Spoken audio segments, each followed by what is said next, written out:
예, 행복한 안식일입니다. 오늘날 많은 질병들은 우리가 뭘 잘 먹고 잘 못 먹고 해서 오는 것이 아니라 생활 습관에서 온다고 그렇게 이야기합니다.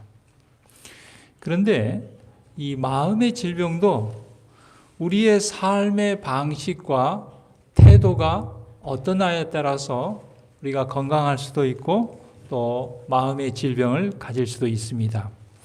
오늘은 삶의 방식이라는 제목으로 우리가 예수님의 삶의 방식과 태도를 배움으로 우리의 삶이 정말 건강한 삶이 되기를 간절히 바랍니다.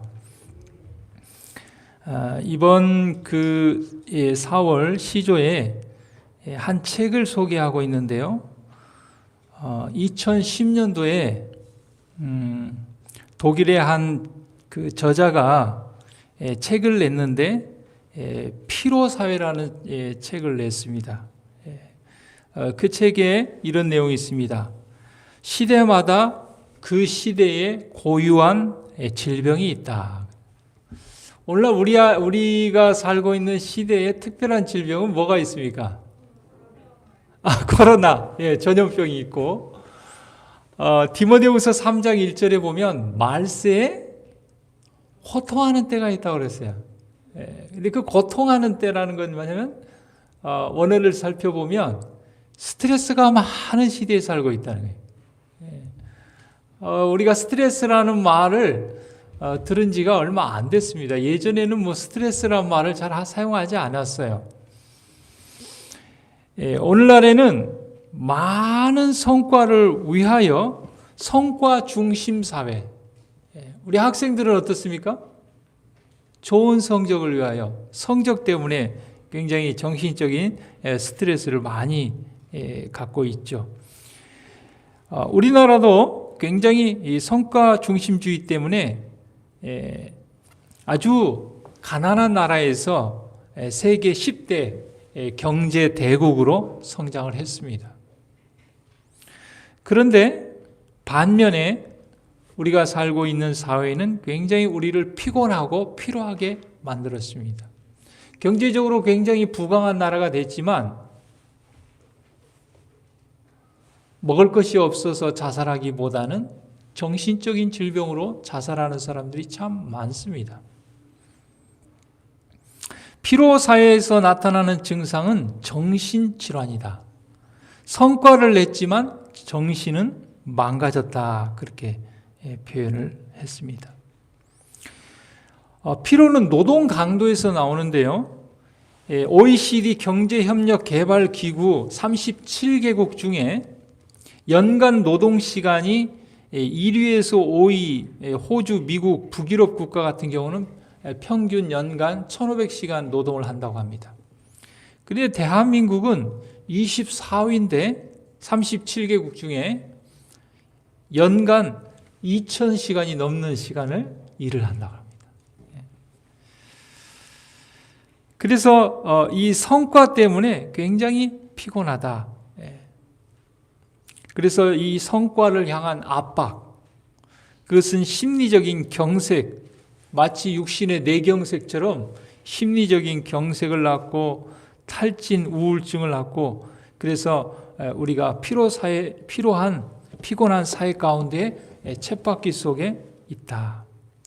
그래서 그 쳇바퀴 속에서 나올 수 있는 방법은 쉬는 것입니다. 쉼. 안식하는 거예요.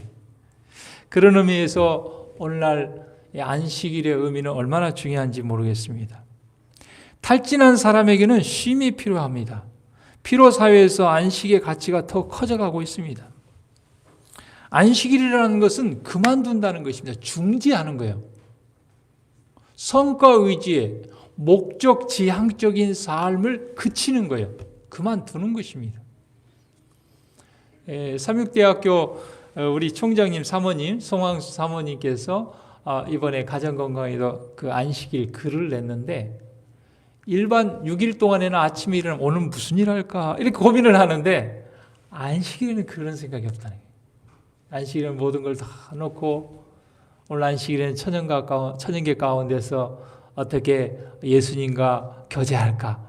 벌써 눈을 뜨면서부터 생각이 다르다는 것입니다. 그래서 이 안식일은 모든 성과주의, 목적, 지향적 행위에서 해방되는 날이에요.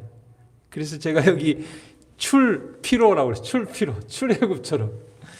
그래서 모든 염려에서 해방되는 날이 안식일이고 평화의 시간이고 안식의 시간이고 화해의 시간입니다.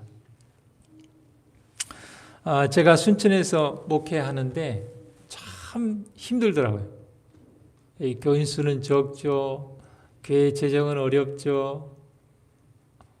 아마 열심히 한다고 해도 뭐 이렇게 미래가 잘 안 보이죠.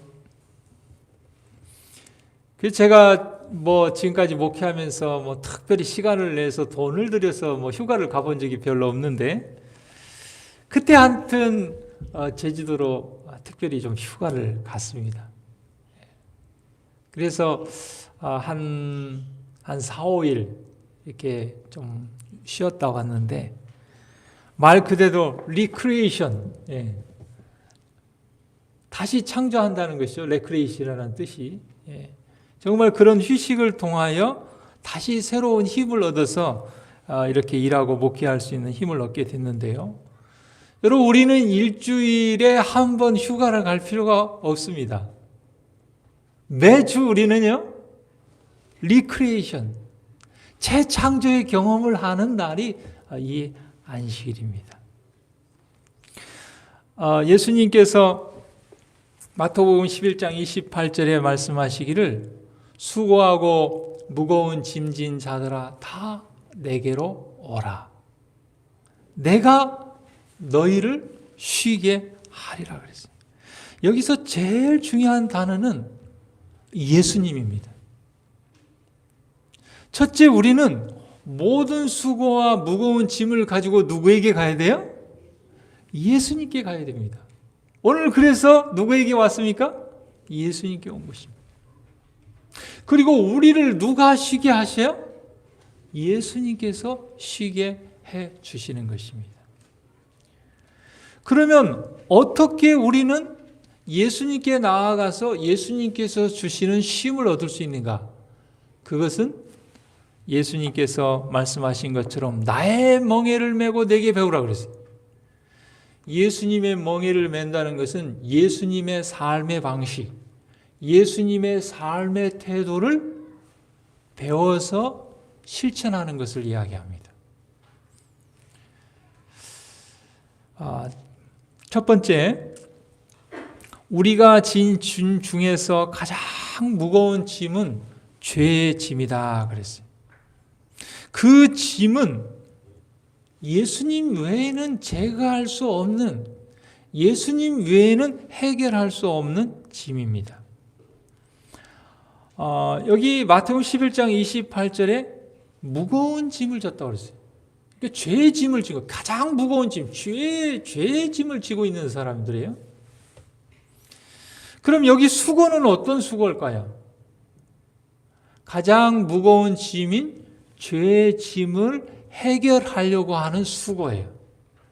만약에 그 수고가 예수님의 방법이었다면 그들은 예수님 앞에 나올 필요가 없었을 것입니다.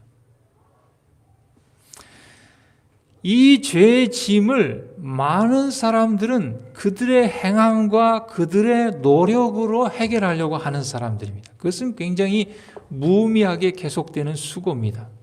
예수님께서는 그것을 뭐라고 말씀하셨냐면 썩는 양식을 위해서 일하는 것이다 그랬어요. 다시 말하면 하나님의 말씀대로 하지 않는 행함을 얘기합니다.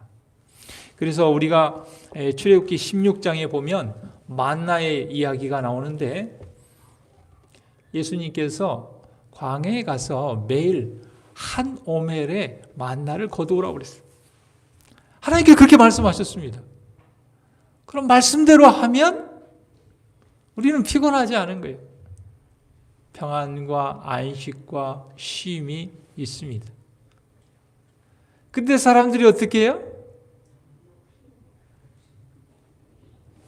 정한 오멜 외에 더 모아가지고 오는 거예요. 그러니까 하루가 지나니까 어떻게 되었습니까? 출애굽기 16장 20절에 보면 모세의 말을 청정치 아니하고 아침까지 두었더니 벌레가 생기고 냄새가 나버렸어요. 썩어버린 것입니다. 그런데 예수님께서 금요일에는 안식일에 안식할 수 있도록 2배를 주셨어요. 그래서 모세의 말씀대로 2배를 거두러 왔을 때 출애굽기 16장 24절에 보면 모세의 명대로 아침까지 간수하였으나 냄새도 나지 아니하고 벌레도 생기 썩지 아니할 양식이 된 것입니다. 영생하도록 있는 양식이 된 것입니다. 여러분,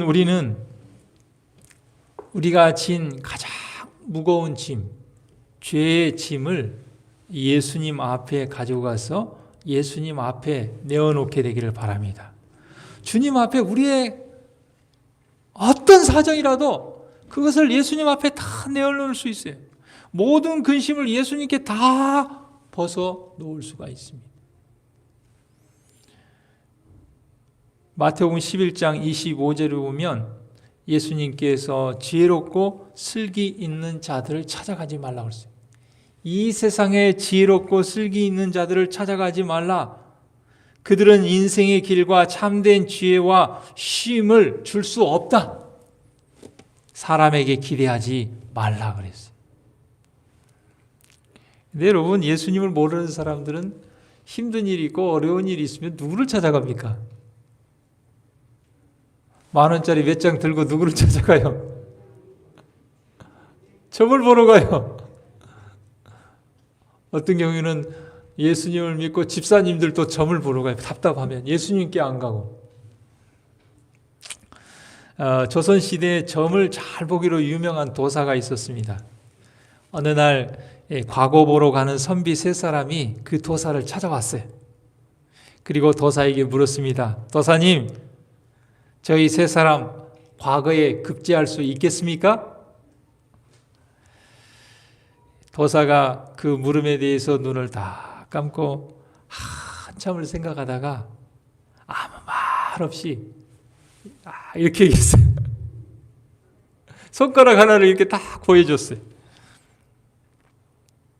시간이 지나면 이 손가락이 무엇을 의미하는지 알 것입니다. 하늘의 뜻이라서 지금은 말씀드릴 수 없습니다. 그랬어요. 3사람이 더 이상 묻지 않고 길을 떠났습니다. 그들이 길을 떠나고 난 후에 제자가 도사에게 물어봤습니다.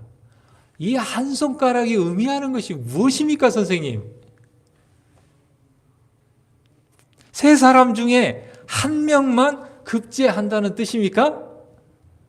그러자 도사가 이렇게 돼. 만약에 그렇다면 그런 뜻이지. 그러니까 이 똑똑한 제자가 물었어요. 그러면 스승님, 2명이 급제하면 이거 틀린 말 아닙니까? 도사가 빙긋 웃더니 말을 했어요. 그건 한 명이 낙방한다는 뜻이지. 다시 제자가 물었습니다. 만약에 그럼 3사람이 전부 급제한다면 어떻게 되는 것입니까? 도사가 대답하기를 그거야 하나도 빠짐없이 떨어진다는 말이지. 그러면서 도사가 이렇게 얘기를 했습니다. 나쁜 점괘가 나오면 낙담을 해서 능력을 발휘하지 못하고 좋게 나오면 경솔해지는 법이다. 점괘보다도 중요한 것은 마음을 어떻게 먹고 받아들이느냐가 중요하다. 이 사람이 좀 도가 좀 튼 사람인 것 같아요. 근데 여러분, 우리가 우리의 문제를 가지고 사람에게 기대하면서 사람에게 갈 필요가 없는 것입니다. 그들은 우리의 인생의 길과 참된 지혜와 쉼을 줄 수가 없어요. 아무리 지혜롭고 슬기 있는 사람이라 할지라도. 그렇다면 그 사람들이 왜 죽고 왜 그들은 불행한 일을 당하며 그들의 문제를 해결하지 못한단 말입니까? 우리가 예수님의 삶의 방식과 예수님의 삶의 태도에 우리의 생애를 일치시키는 것. 그것이 바로 예수님 앞에 우리의 사정을 내려놓고 우리의 근심을 예수님께 벗어놓는 방법입니다. 그러면 예수님은 어떤 삶의 방식을 사셨는가? 어떤 삶의 태도를 사셨는가? 예수님은 하나님의 율법과 하나님의 말씀을 따라 사셨어요. 그래서 예수님은 쉼이 있고 평안이 있었어요. 예수님의 멍에라는 것은 뭐냐면은 우리가 마태복음 11장 29절에 보면 나는 마음이 온유하고 겸손하니 나의 멍에를 메고 내게 배우라. 그러면 너희 마음이 쉼을 얻으리라고 그랬어요. 이 말씀 무슨 말씀이냐면 내가 나의 삶의 방식을 가르쳐 주마. 내가 나의 삶의 태도를 가르쳐 주마. 내가 어떻게 쉼을 얻었는지, 마음의 평안을 얻었는지 가르쳐 주마. 나는 온유하고 겸손하다. 온유하다는 것은 무슨 뜻이냐면요. 이렇게 길들여졌다 그런 뜻이에요. 길들여졌다. 야생마가 아니고 길들여진 말. 예. 우리 장상규 집사님, 여기 야생마가 있고 여기가 길들여진 말이 있다면 어떤 말을 타시겠습니까?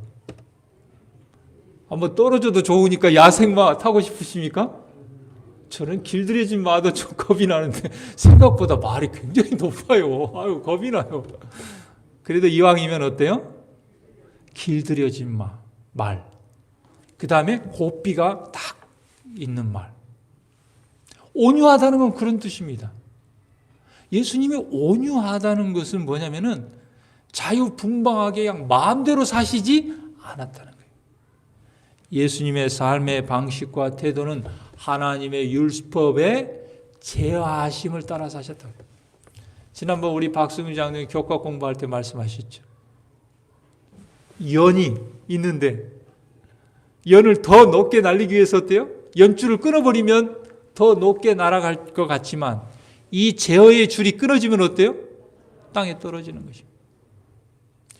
그 연줄의 연을 붙들어주는 위기로부터 위태로움으로부터 붙들어주는 그런 제어의 안전의 보호줄인 것입니다. 하나님의 말씀은 우리를 얽매이는 말씀이 아니에요. 왜냐? 사랑의 율법이기 때문에. 예수님이 온유했다는 것은 뭐냐면은 하나님의 말씀의 지도를 받고 내 뜻대로 행하지 아니하고 하나님의 말씀대로 행하셨다 그런 뜻입니다. 그걸 배우라는 거예요. 우리가 예수님 앞에 나와서 예수님이 온유하게 하나님의 말씀의 통제와 제어를 받았던 것처럼 우리도 하나님의 사랑의 율법 말씀의 제어와 통제를 받으라. 그러면 쉼을 얻으리라. 그렇게 말씀하고 계십니다. 겸손하다는 것은요, 배우는 것을 얘기합니다. 예수님께서는 늘 말씀으로부터 배우셨고 하나님께 기도하고 교통하면서 배우셨습니다. 우리도 그런 예수님의 겸손한 태도를 가지고 말씀 앞에 무릎 꿇고 배우고 기도로 하나님께 배우면 예수님과 같은 마음에 쉼이 있다고 말씀하고 계십니다. 마음이 상한 자, 근심하는 자들, 희망이 시들어진 자들, 세속적인 기쁨으로 영혼의 갈망을 가라앉히려고 힘쓰는 자들은 다 예수님 앞에 나와서 예수님의 삶의 방식과 태도를 따르라고 말씀하고 계십니다. 그대는 시험을 당하고 있는가? 예수님의 삶의 방식을 따르라. 그러면 시험으로부터 구원함을 받을 것이다. 그대는 연약한가? 예수님 앞에 나와서 예수님의 삶의 방식과 태도를 따르라. 그러면 힘을 주실 것이다. 그대는 무지한가? 예수님 앞에 나와서 예수님의 삶의 방식과 태도를 따르라. 그러면 깨우쳐 주실 것이다. 그대는 상처를 입었는가? 예수님께서 고쳐주실 것이다. 그대의 마음에 참을 수 있는 힘이 생길 것이다. 그랬어요. 여러분, 우리가 어떨 때는 막 참을 수 없는 분노가 올라갈 때가 있습니까? 내가 원하는 대로 되지 않을 때, 내 뜻대로 되지 않을 때, 억울할 때, 굉장히 오랫동안 기다렸는데도 잘 되지 않을 때, 여러분, 그때 예수님 앞에 나아가게 되기를 바랍니다. 예수님께서 우리에게 무엇을 주세요?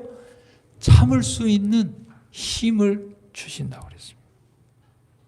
그리고 공경과 어려움을 벗어날 수 있는 길이 열릴 것이라고 그랬습니다. 그대는 그리스도의 능력 안에서 더욱 강하여질 것이다. 그리고 더욱 편안한 안식의 축복을 얻을 것이다. 그랬습니다. 여러분, 우리는 예수님께 가서 온유하고 겸손한 예수님의 태도와 삶의 방식을 배워야 됩니다. 그것을 하나의 훈련 과정이라고 그랬어요. 하나의 훈련 과정. 잠언 16장 32절에 자기의 마음을 다스리는 자는 성을 빼앗는 자보다 낫다고 그랬어요.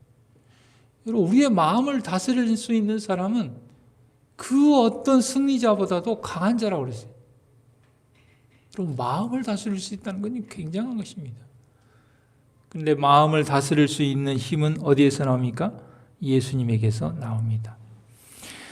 여기 예수님께서 말씀하신 이 멍에는 예수님의 삶의 방식에 따른 규율과 훈련의 복종과 노예 상태를 의미합니다. 예수님은 철저하게 종이라는 표현을 사용하기를 좋아했어요. 예수님께서 종이라고 할 때는 무엇입니까? 하나님의 말씀의 종이었다는 것이죠. 하나님의 사랑의 말씀의 노예였다는 것이죠.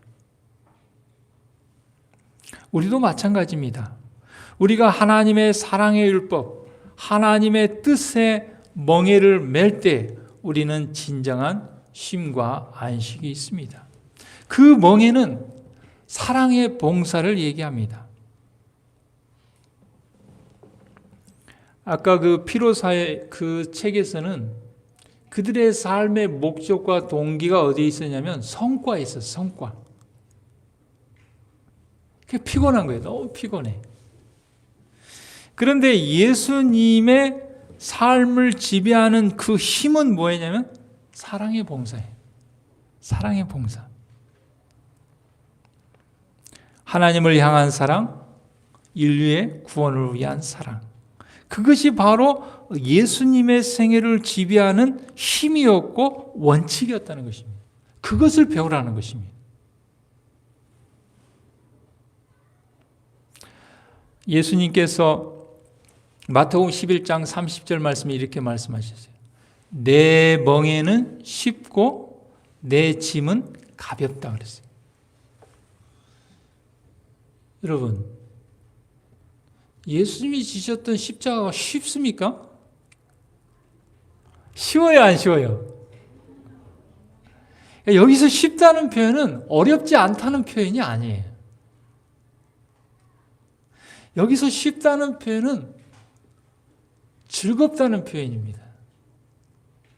다시 말하면 뭐냐면 힘든 짐인데, 굉장히 힘든 십자가인데, 어려운 십자가인데 그 십자가를 즐거움으로 지고 간다 그 말이에요. 우리 아마 부모님들은 다 그런 경험했죠. 그런 경험하지 않았습니까? 굉장히 힘들고 어렵게 일하시면서도 즐거움으로 일할 수 있는 그것이 어디에서 나옵니까? 자녀에 대한 사랑. 내가 힘들고 어렵지만 내가 이 돈을 벌어가지고 아이들 등록비를 대고, 그래서 아이들이 학교를 잘 마치고 잘 될 거에 대한 그런 기대와 그런 소망과 희망을 가지고 그 어려운 일을 어때요? 즐거움으로 감당하는 것입니다.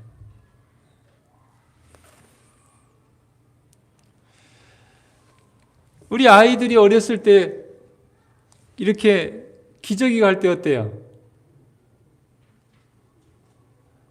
그 기저귀 속으로 이렇게 손가락을 이렇게 넣어봐요. 똥을 쌌나 안 쌌나.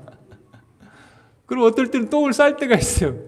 그러면 딱 찍어가지고 어떨 때는 또 냄새도 맡아보고.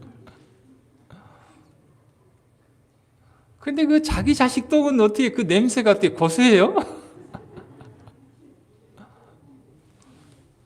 이 쉽단 말이 그런 표현입니다. 다른 사람 똥은 냄새가 나는데 사랑하는 내 자식 똥은 어때요? 고소하게 느껴진다는 말이죠. 그러니까 그 기저귀를 갈면서 어때요? 즐거움으로 간다는 것이죠. 즐거운 일은 아니에요. 그 일 자체가 즐거운 일은 아니에요. 예수님께서 내 명예가 쉽다는 것은 사랑으로 하는 봉사는 즐겁다는 뜻을 얘기하는 것입니다. 어렵지 않다는 뜻이 아니에요. 쉽게 느껴지고 가볍게 느껴진다는 거예요. 똑같은 일인데. 예수님께서 그래서 시편 40편 8절에 이렇게 말씀하셨죠. 내가 주의 뜻 행하기를 즐기오니. 하나님의 말씀대로 행하는 것을 뭐 한다고 그랬어요? 즐거워한다 그랬어요. 사랑으로 하니까. 사랑으로 하니까. 우리가 창세기 29장 20절에 보면 야곱이 형을 속이고 외삼촌 집에 도망가가지고 외삼촌의 양을 치면서 그 집에 두 딸이 있었는데 레아와 라헬. 라헬을 연애했어요. 라헬을 사랑했습니다. 라헬하고 결혼하고 싶었습니다. 그런데 외삼촌이 뭐라고 얘기합니까? 네가 라헬과 결혼하려면은 7년을 봉사를 해라. 그러면 내가 라헬을 주겠다.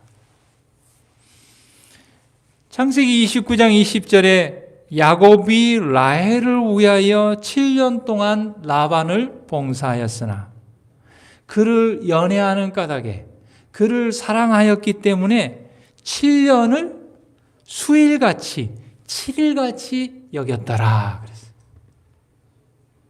너무 라헬을 사랑하니까 라헬과 결혼하고 싶은 마음이 어때요? 속도 없이 7년을 봉사하면서도 어때요? 7년을 7년으로 여기지 않고 7일 봉사하는 것처럼 그렇게 여겼다고 말이에요. 근데 라반이 야곱을 속이죠. 첫날 밤에 라헬을 들여보내지 않고 레아를 들여보내요. 아침에 일어나 보니까 사랑하는 라헬이 아니에요. 외삼촌에 막 따졌어요. 그랬더니 자기가 형을 속인 것처럼 외삼촌이 야곱을 속입니다. 그러면서 네가 다시 7일을 봉사하면 라헬을 주겠다 하고 또 7년을 더 봉사하게 합니다. 자, 가만히 생각해 보세요. 똑같은 7년인데 라헬을 아내로 맞이하려고 일했던 7년은 7일같이 여겼다고 그랬어요. 그 다음에 속임당하고 나머지 7년을 할 때는 어떻게 야곱이 일했을까요? 똑같은 7년인데 에휴, 외삼촌 나 속여가지고 7년이 언제 지나가나? 7년이 아마 70년 같았을 거예요. 그러니까 탁만 남은 야곱은 어때요? 한몫 챙겨갖고 가야겠다. 그래가지고 20년 봉사하고 삼촌 몰래 도망가잖아요. 마찬가지입니다. 우리에게 왜 쉼이 없는가? 왜 우리에게 안식이 없는가? 사랑의 원칙이 없기 때문에. 우리의 삶을 지배하는 그 힘이, 그 동기가 어디 있는가 한번 생각해 봐야 돼요. 우리가 자녀를 양육하는 일이든지 직장에서 일하는 일이든지 교회에서 봉사하는 일이든지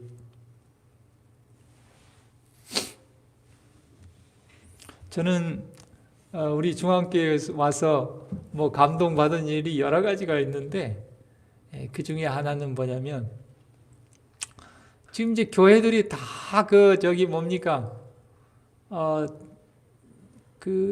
대부분 이렇게 이제 누구에게 돈을 주고 교회 청소를 시키거든요. 다 뭐 일하고 바쁘니까 청소할 사람이 없으니까. 근데 아직까지 우리 중앙교회는 개개인이 자원봉사에서 하고 있습니다. 각각의 일들을 맡아서. 제가 보면은 그냥 자기가 맡은 일들을 틈 나는 대로 와서 그냥 조용히 와서 봉사하고 하는 그런 모습을 볼 때 저는 무한한 감동을 받습니다.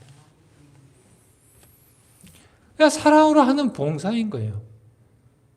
그것을 내가 드러내고 칭찬을 받으려고 하고 보수를 받으려고 하면 피곤하고 힘든 일이 되는 것입니다.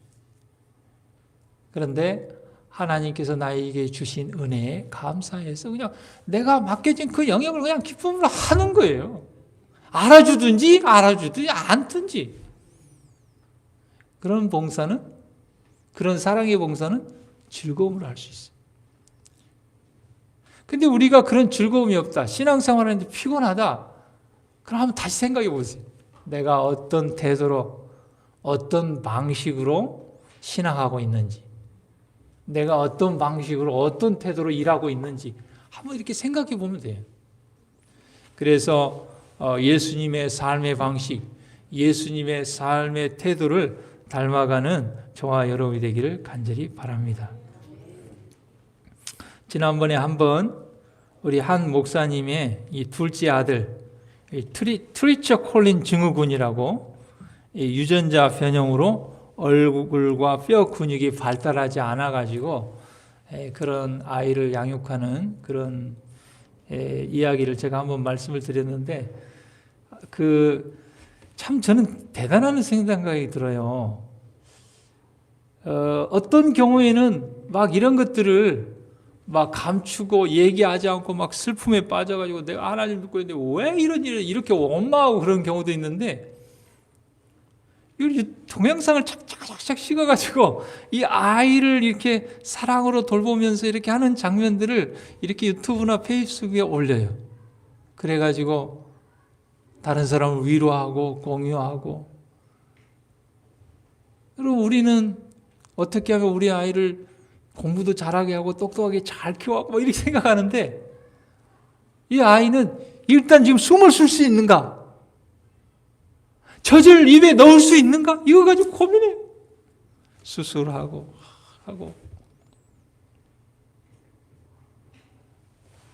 그런데 하나님께서 이 아이를 그 누구에게 맡기지 아니하시고, 마치 우리가 우리의 무거운 짐을 지고 예수님 앞에 갔을 때 쉼을 얻는 것처럼 하나님께서 이 가장 어려운 아이를 하나님을 신실히 믿는 그 가정에 맡기셨어요.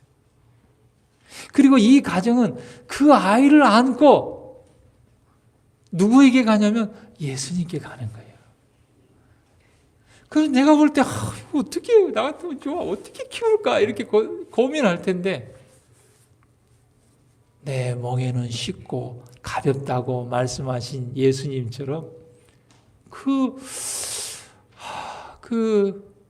즐거움으로 그 일을 감당하는 모습을 볼 때에 예수님의 삶의 방식과 태도를 배운 사람들 같아요. 제가 볼 때는. 한번 그 동영상 한 3분짜리인데 한번 봐보도록 하겠습니다. 이룬인데, 이룬이.